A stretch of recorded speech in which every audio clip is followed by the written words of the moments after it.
奇瑞瑞虎8冠军家族邀您收看高光时刻。一张杨东的照片，我把它送过来给您留个纪念。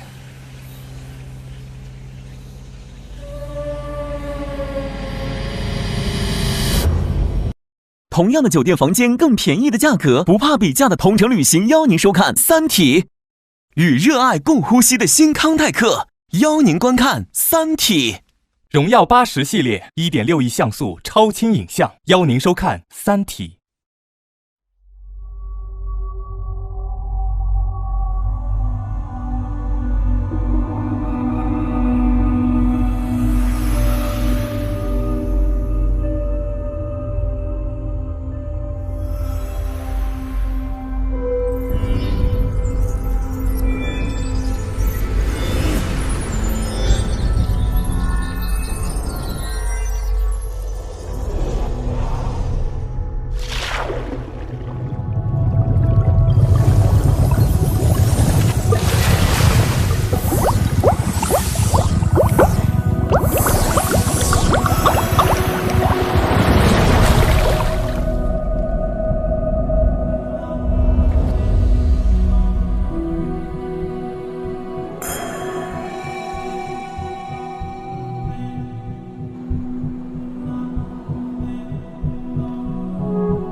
结婚多久了8年了。孩子呢7岁。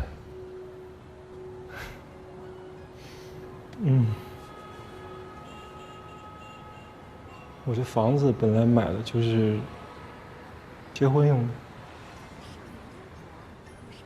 还以为他真的会走进家庭呢啊。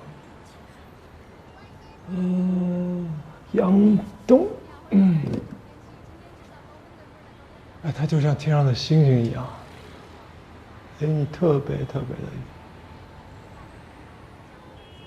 照到身上的光都是亮亮的。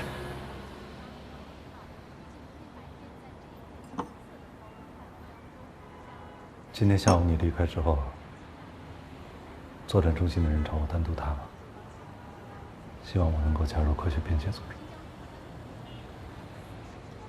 那你没有答应他？没有。太对了，我跟你讲，他们就是一群，自大的白痴，啊。他们好像做过一些调查。是啊，还是全世界范围的。那所以他们应该知道，有2个人跟科学边界没有任何的关系。杨东就是其中之一嘛。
丁博士，杨东他为什么会做出这样的选择？因为物理学不存在了。如果说物理学不存在的话，你现在松开手，你手里这本书应该飞在天上，而不是落在地上。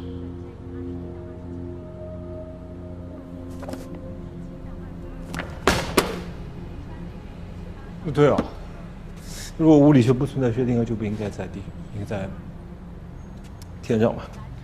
所以，爱因斯坦也不应该在地上，牛顿也不应该在地上，就他们这些人全都不应该在地上，他们应该飞在天上。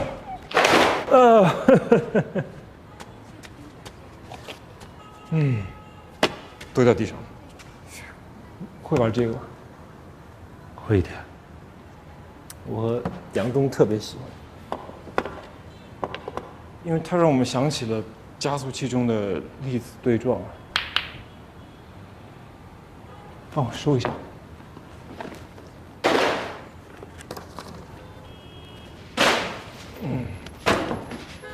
你随便扔就可以，随便扔，不没事，不用对那，随便扔一下就行。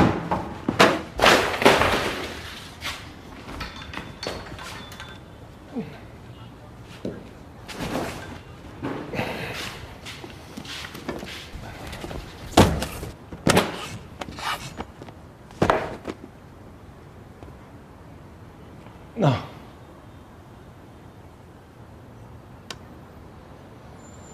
能打进去吗？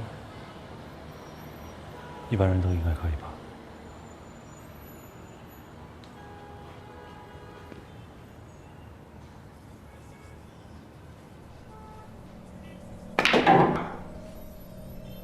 慢慢转个90度。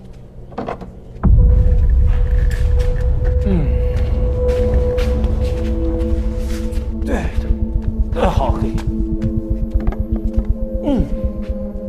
丁博士，这是干什么呀？再来。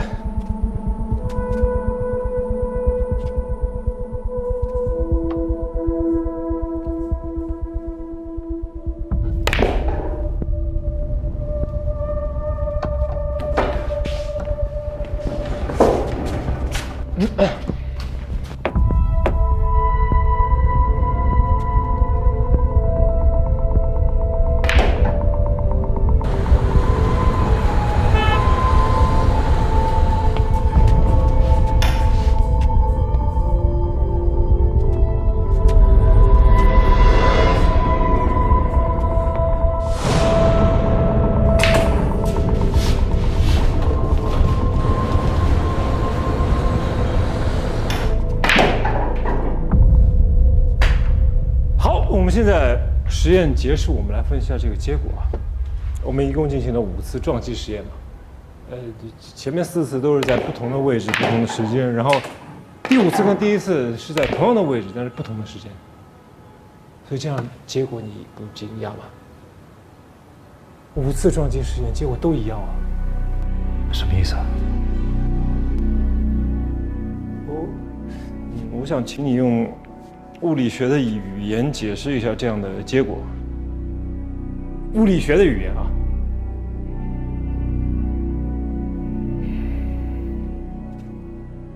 在之前的5次实验当中，白球和黑球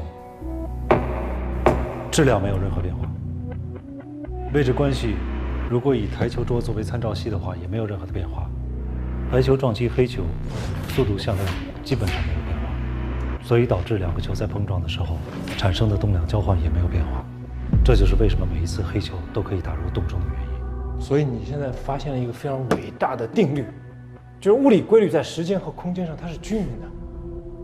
人类历史上到现在所有的物理的发现，什么阿基米德定律啊、弦论，就是一切的一切啊，都是基于这个定律之上的。你懂我意思吗？我懂你说的，但我不知道你想表达什么。你敢不敢想象一下另外一种结果？第1次，黑球进袋；第2次，黑球呢走偏；第3次，黑球接飞到第4次，黑球像一只受到惊吓的麻雀一样在房间里飞来飞去。到第5次的时候呢，它以接近光速的速度飞出了这个桌子，打穿了墙壁，然后摆脱了地心引力，直接飞出太阳系。就像阿西莫夫的科幻小说里写的。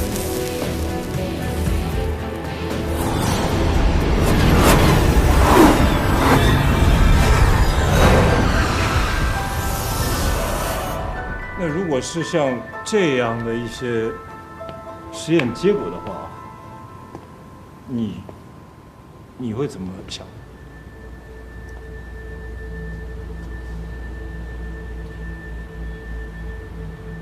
你和杨真都喜欢打台球，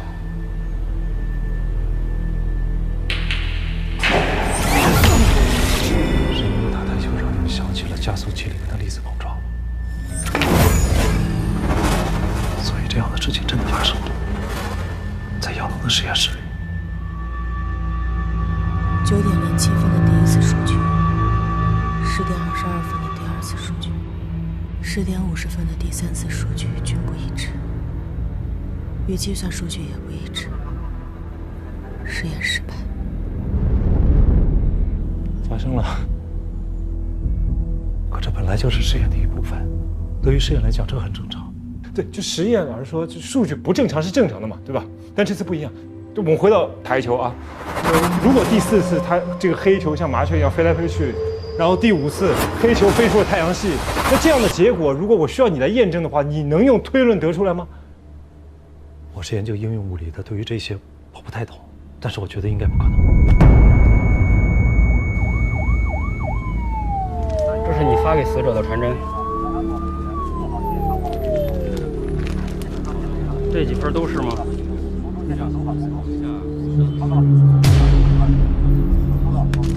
怎么了？你女朋友没事吧？到底怎么了？怎么了？啊？你看谁呀？实验结果。师姐，师姐。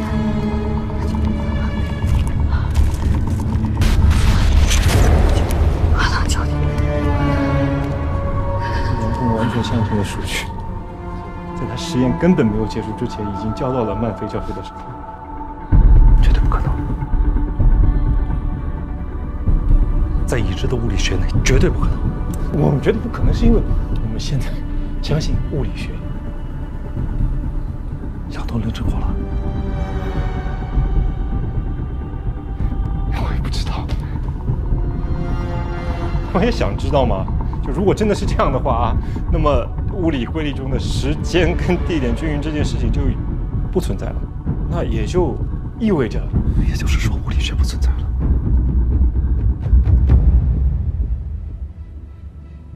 这对于前沿的理论探索会是一场巨大灾难。所以理论物理想要有所建树的话，它需要有一种执着的宗教信仰。 这也是为什么有人愿意相信射手和农场主的那个假说嘛。射手和农场主，这是科学边界的一套说法。对，就是反正那些不能证明也不能证伪的理论，其实说白了就是，就给人一点希望嘛。但这种希望有时候也可能会把人。 拖到深渊里，我一直觉得我好像抓住他了。或许你答应我求婚的话，实验就会顺利了。实验失败。哎，那你多测几次呗。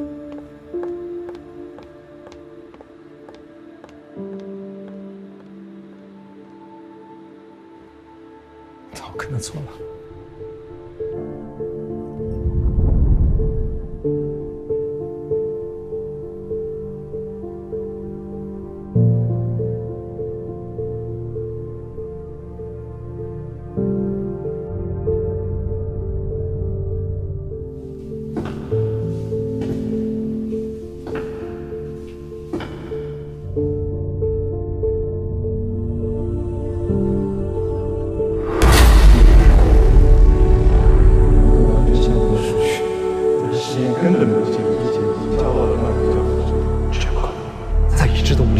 绝对不可能。我们觉得不可能，行，现在还相信物理学。物理学不存在了。物理学不存在了。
黄米香，入口糯，兔年怎能不思念？思念大黄米汤圆，邀您继续观看《三体》。治嗓皇氏响声丸，护嗓皇氏响声含片，传承经典，皇氏响声邀您继续观看《三体》。汤达人，好面汤决定。汤达人邀您继续观看《三体》。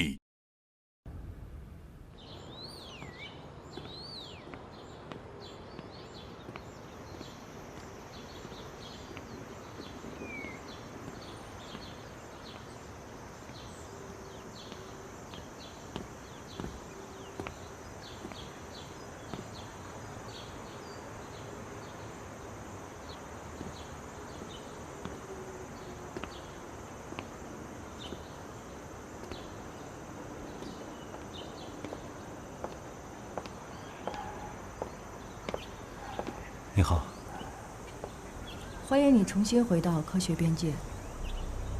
打扰了。不，接到你的电话，我很高兴。你希望我能参加科学边界？我希望每个人都能参加，都来了解我们。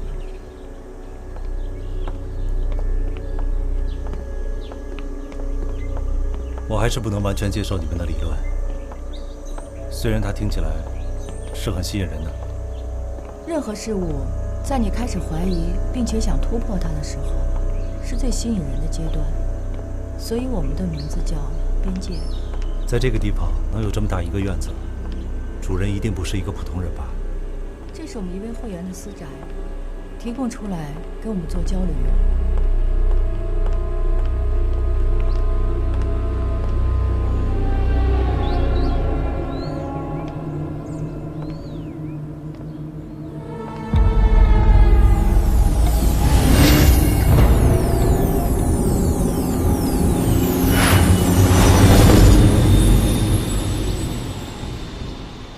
汪教授，汪教授，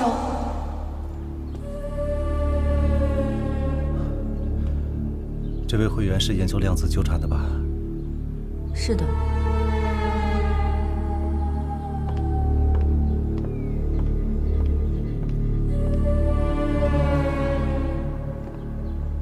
欢迎第一次来到科学边界的朋友。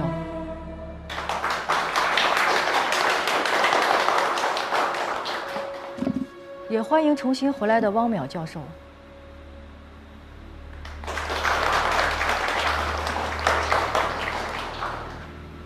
汪教授之前参与过我们的讨论，所以接下来，我想请你告诉大家，我们探讨的究竟是什么？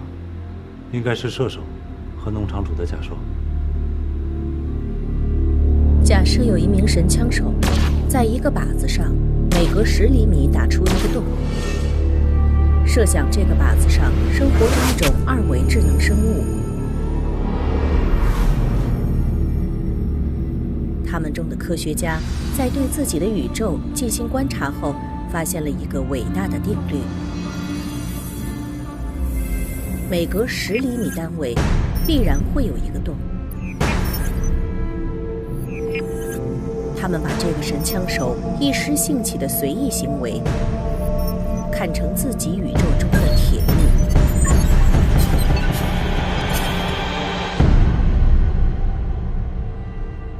在2维世界的生物看来，那些每隔10厘米出现的洞，没准就是他们世界最伟大的神迹。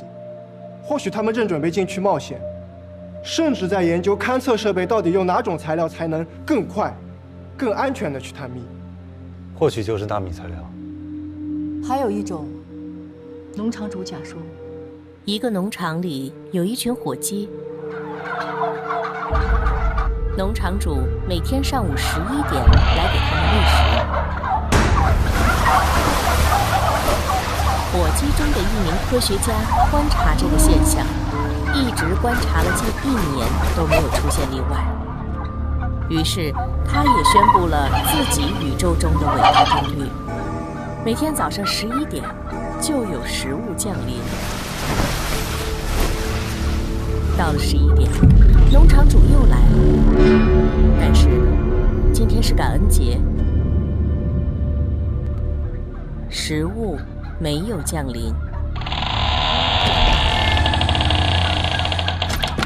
农场主进来，把他们都捉去杀了。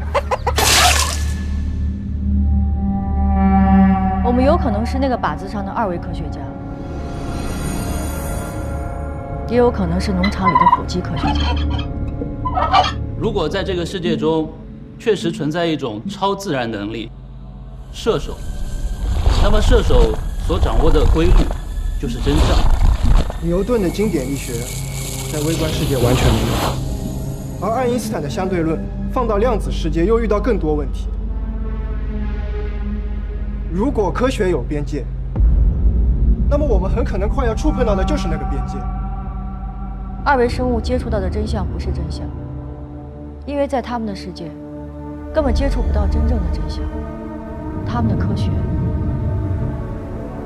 是有边界的。那边界之外是什么？射手和农场主掌握着的规律是什么？就我个人而言，这已不仅仅是科学本身，而更像是一种仪式，对于科学边界无限探索的仪式。可这又有什么意义呢？说说你的见解。我没有什么了不起的见解。对于理论，在座的各位都比我有发言权。不过我觉得，今天的探讨本身只会让科学家变脆弱。在我看来，这些假设根本无法证明是否存在。但如果大致上的2维生物，农场主的火鸡，让这个无法改变的事，可能还有多绝望？你此刻的态度恰恰说明，不管你愿不愿意承认，你已经认可了这个假说。就算我认可，我也不会接受我是一个火鸡科学家。在此之前，你也许从来都没有想到自己有可能是一只火鸡科学家。我不会接受我是一个火鸡科学家。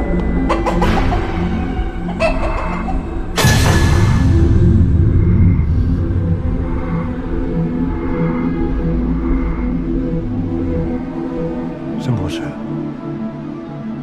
你有没有想过，这种说法是要杀死人的？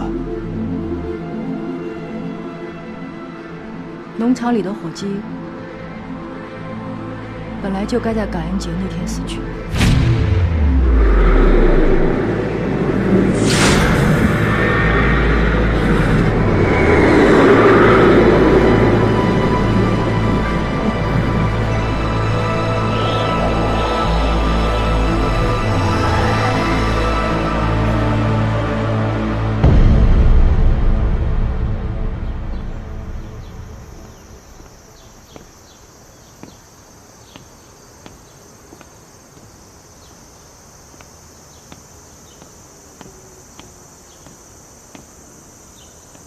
王教授，脸色不好，没睡好啊？那天你是故意跟我说那些话，对吗？哪些话？让我去找丁仪，让我觉得科学边界可疑。你都是在设计我，对吗？你给我挖好了套，等着我自己去钻。你呀，虽然是个搞科学的，但脑子还挺好使的。又查到什么了？赶紧交代一下。杨东到底是不是自杀？从刑侦学上和法医鉴定学上，妥妥的自杀。但如果他们都是自杀，那我们还调查个屁呀！啊！你还在设计我？设计我去关注杨东？没错。哎，我还得给你下一套。过2天杨东的葬礼。走吧，走吧，走吧。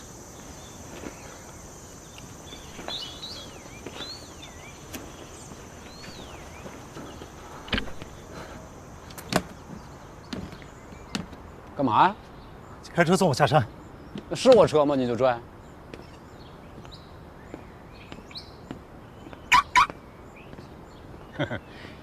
情绪激动的时候，很容易犯错误。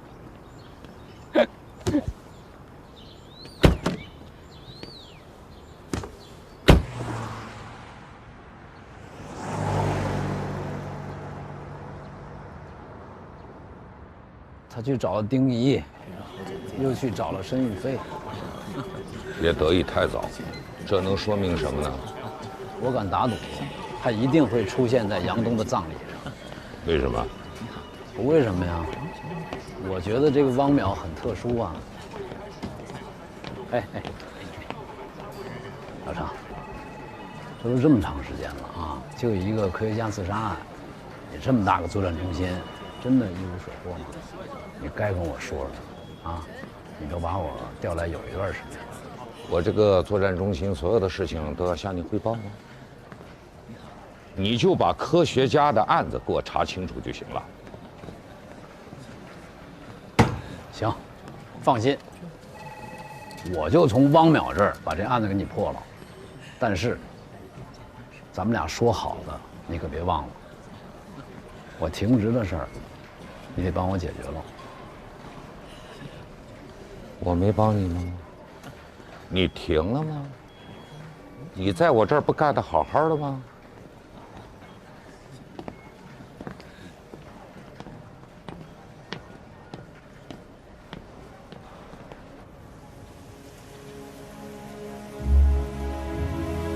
一鞠躬，再鞠躬，3鞠躬，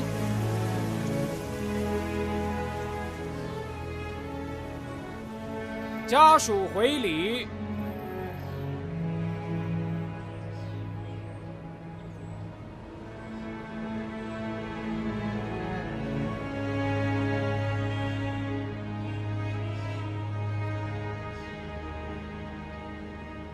叶老师，您节哀。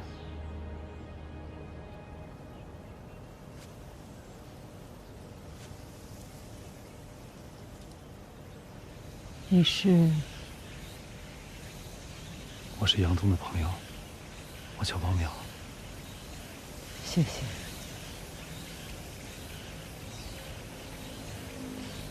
你也是研究弦理论的？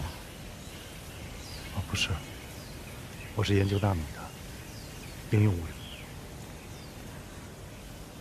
前2天我看了一个报道，就是关于纳米的，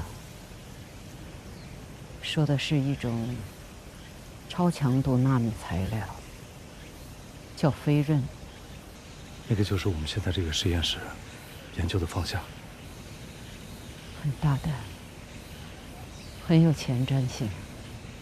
你过奖了，叶老师。啊，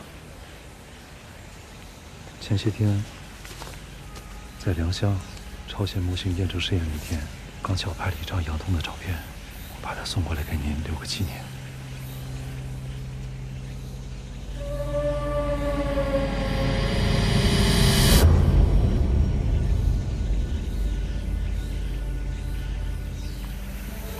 思啊，叶老师，我在重印的时候技术上出了一些瑕疵，过些天我重新重印一张，给您送到家里面去。谢谢。您太客气了，叶老师再见。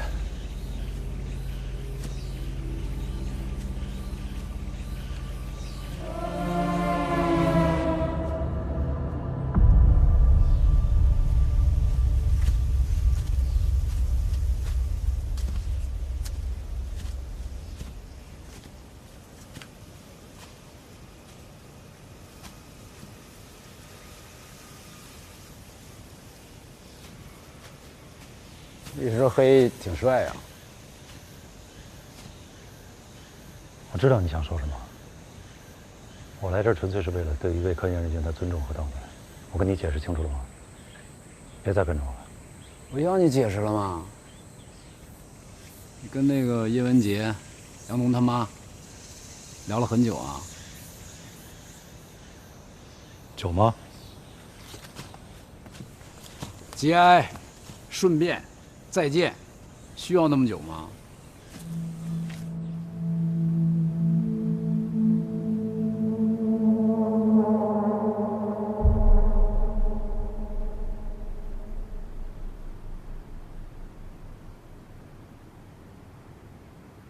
什么东西啊？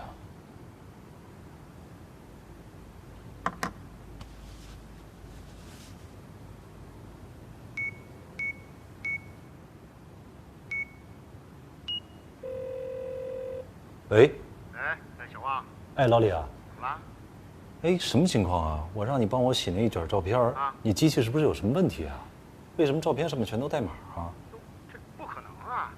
哎，别的客户没说过这个情况啊，是不是你底片的事儿啊？等会儿。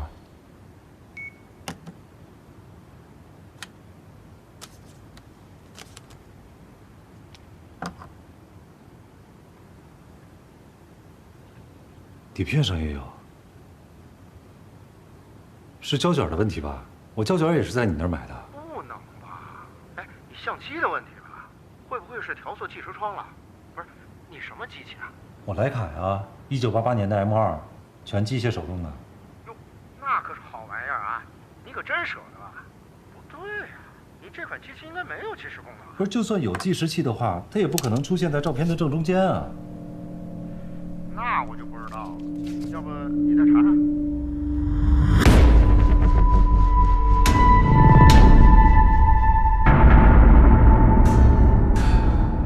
不对啊，这个码还能根据背景改变颜色。啊？我先研究一下，不跟你说了啊。得嘞。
187个小时。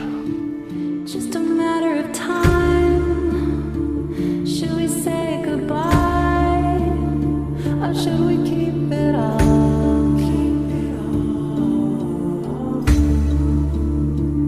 It's a beautiful lie.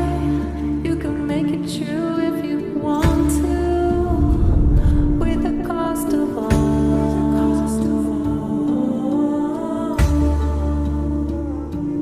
Fireworks, you wasted all, just watch me burn, and on and on and on, and on and on and on.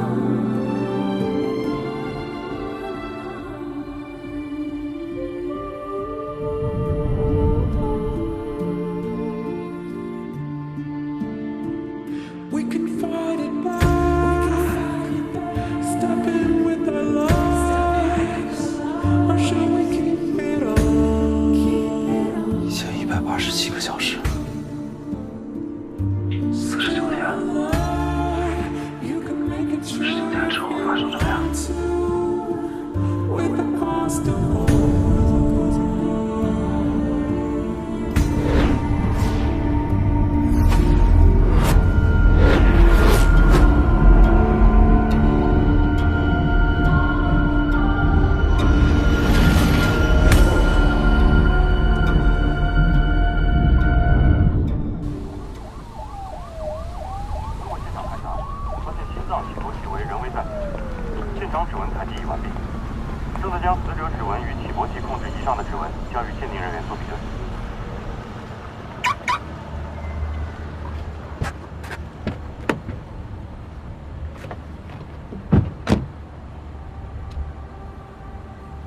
数据一模一样，那一定是时间打错了。我只给老师发了传真，如果是他复印的，复印文件时间怎么可能会不一样呢？就没人可能在你实验之前就拿到你的实验结果，就是机器的问题，你相信科学好吗？复印机只在时间上出错吗